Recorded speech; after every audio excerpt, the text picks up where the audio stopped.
All right, hi, we're back with the sum of all things is equal to 1 and the law of 1. This is part 5. In the last video, I was talking about how we had an issue with this number, which is polar unity at 57.2957795 degrees.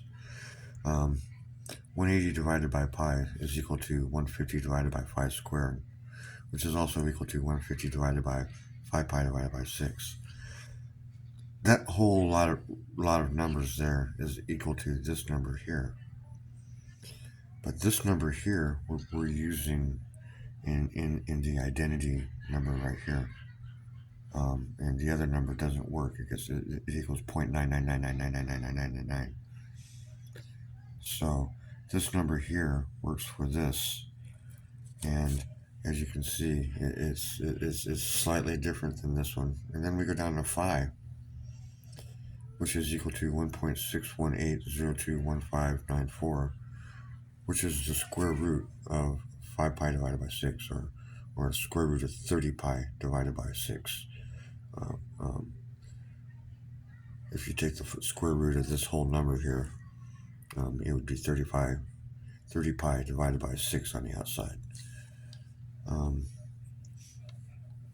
So where does this number come from? 39, and that number is attached to the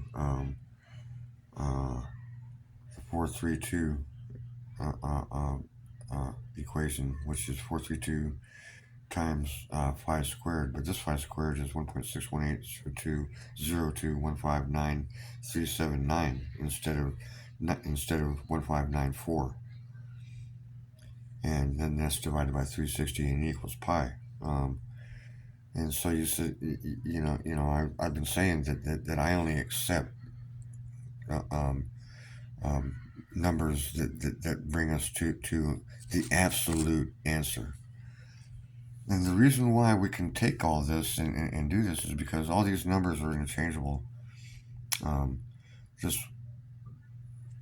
the 57.2957795 1 times pi equals 57.295779515 times pi, and they both equal 180 degrees. So we can mathematically, legally do that one.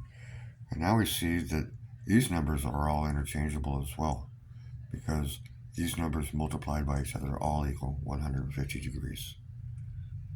And so they can all mathematically, you can multiply them by any which way, and they all equal the same thing, even though there's a numeric discrepancy.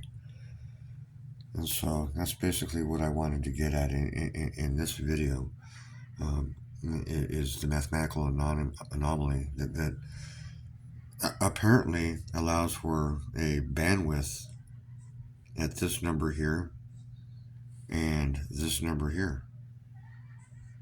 And you can see that bandwidth is 0.00000005 on this one, and 0.00000000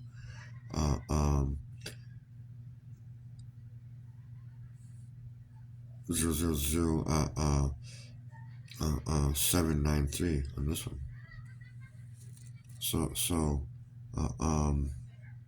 even though the bandwidth's small, there seems to be some sort of bandwidth of tolerance or whatever you want to call it, with respect to these numbers, regarding the equations that are relevant to what we're doing here, and that is showing that the sum of all things is equal to 1 in different aspects of three-dimensional reality. And with that, we'll call this video a wrap and get ready for the summation.